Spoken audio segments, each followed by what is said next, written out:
안녕하십니까. 온연한 소비자 편에서 방송하는 콘스탄트 김입니다. 이번 시간에는 돈 버는 은퇴가 되겠습니다.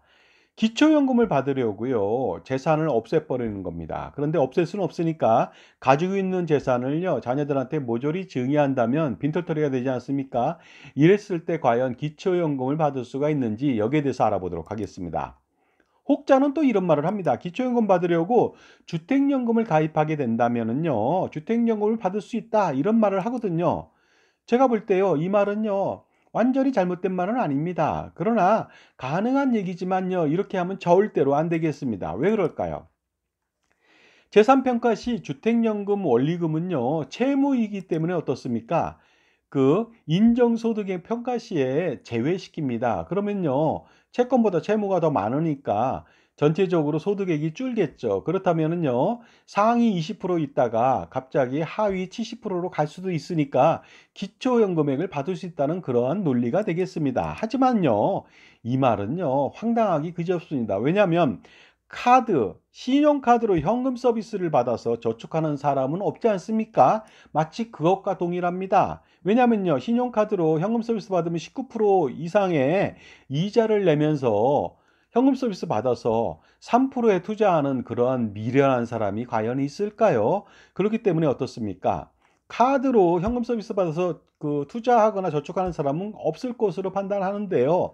주택연금도 마찬가지로 가입해서 기초연금 받고자 주택연금을 일부러 가입한다? 이건 말도 안 되는 것이 되겠습니다. 왜냐면요. 소탐대실이라고 하는 엄청난 손실이 따릅니다. 자, 소탐대실이 어느 정도인지 말씀드려 보겠습니다. 채무로 인정되는요.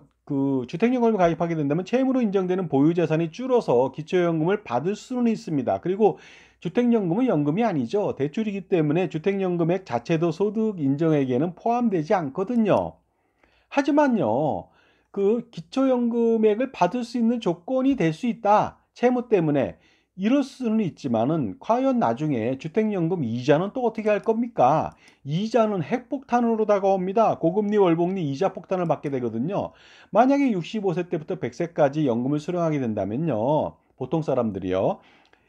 연금 누계액이요. 36년간 한 10억 원이라고 가정해 보도록 하겠습니다. 그러면요. 지금 현재 4.96% 연복리 코픽스 금리 6개월 변동금리를 쓰면요. 이자는 무려 20억 원 이상을 내야 됩니다. 그러니까 원금 10억 원에 이자는 20억 원 이상, 30억 원 이상의 나중에 죽고 나서 원리금을 갚아야 되거든요. 따라서 어떻습니까?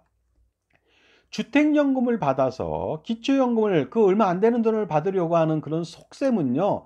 천하의 아둔한 생각이 아닐 수가 없습니다. 마치 기초연금 33만 4천 원, 나중에 40만 원이 되겠죠. 40만 원 받으려고 수십억 원의 손해를 보는 격이 아닐 수가 없습니다. 그러니까 절대로 주택연금 가입해서 채무를 늘려서 기초연금 수급자가 되고자 하는 생각은 꿈도 꾸지 마시기 바랍니다. 마치 그런 생각은요. 맹구의 생각입니다. 이것은요. 짱구에 나오는 맹구는 굉장히 똑똑한 아이고요. 바로 이 맹구가 되겠습니다. 자, 그렇다면요. 혹시라도 이거 주택연금 가입하는 거 말고요. 재산을 좀 소진하면 어떻게 될까요? 당연히 재산이 없어지면요. 기초연금 받을 수가 있을 것 같습니다. 재산이 정상적으로 감소한다면 문제되지 않겠죠. 예를 들어서 투자해서 손실이 났다든가 과소비를 통해서 재산이 팍팍 줄었다면 기초연금을 받을 수는 있을 것 같습니다. 하지만 너무 잃은 재산이 아깝지 않을까요? 겨우 기초연금액 30 몇만 원 받으려고요. 수억 원을 탕진할 수는 없는 거 아닙니까? 자, 그렇다면 이번에는요. 재산을 증여하면 어떻게 될까? 이런 생각 갖는 사람 많이 있습니다. 가령 조그만 집 하나에다가요. 12억 원의 재산이 있다고 가정해 보도록 하겠습니다. 이거 현금이나 금융재산입니다. 그런데 그중에서 10억 원을 자녀한테 증여하는 것이죠. 이렇게 된다면 어떻습니까? 12억 원에서 자기 재산은 2억 원밖에 남지 않았습니다. 그러면은 기초연금 대상자가 되지 않을까 이런 생각을 해보는 것입니다. 지금까지 제 정보가 도움이 되신다면 무료 구독하고 좋아요 부탁드리겠습니다. 특히 멤버십 회원 가입하신다면 정말로 선물 보따리가 쏟아지니까 멤버십 회원 가입해 보시기 바랍니다. 자, 그렇다면요. 이렇게 증여한다면 재산이 2억 원으로 줄어들어서 기초연금을 받을 수 있지 않을까? 이런 생각을 하는 것이죠. 하지만 이렇게 증여한다고 해도 기초연금액을 받을 수는 없습니다. 불가능합니다. 왜 그런 것일까요?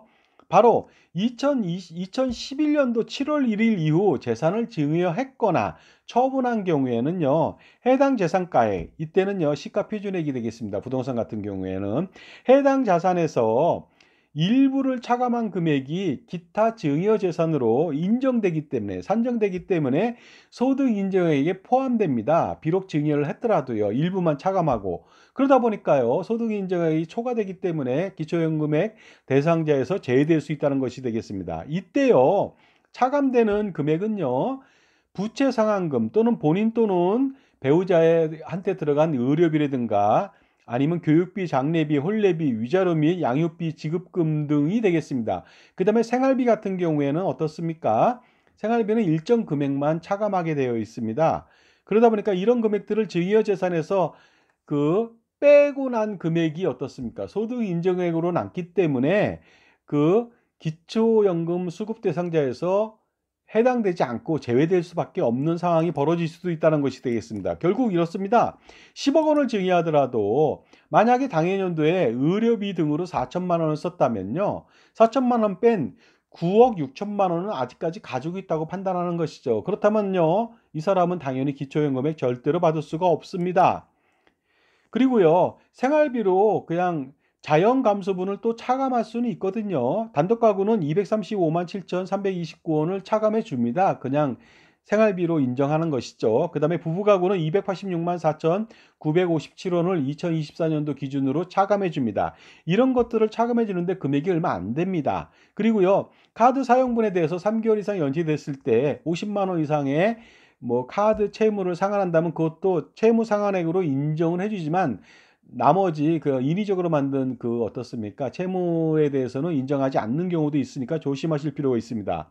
그러니까 어떻습니까? 10억 원을 증여하더라도 갑자기 10억 원이 날아가는 것은 아니고요. 기껏해야 한 달에 2, 300만 원 정도만 생활비로 인정해 주니까 어떻습니까? 1년 해봤자 4천만 원도 안 되지 않습니까? 그래서 증여한다고 하더라도요. 거의 10년 이상, 20년 이상을 기다려야 될지도 모릅니다. 그러니까 상속세를 줄이기 위해서 증여한다는 것은 괜찮지만요. 기초연금액을 받기 위해서 증여한다 봤자 소용이 없다는 말씀을 드리겠습니다. 그래서요. 고액의 증여 재산을 증여하더라도 기초연금액은 받을 수 없는 경우가 거의 확실시됩니다. 그러다 보니까 편법은 통하지 않는다는 말씀을 꼭 드리겠습니다. 자, 기초연금을 받으려고요. 이렇게 아둥바둥 될 필요는 없습니다. 은퇴 전부터 여러 노후 준비를 하는 사람들은요. 기초연금에 의존하지 마시고요. 국민연금을 부부가 가입 강화시킨다면 그것으로도 충분합니다. 그리고요.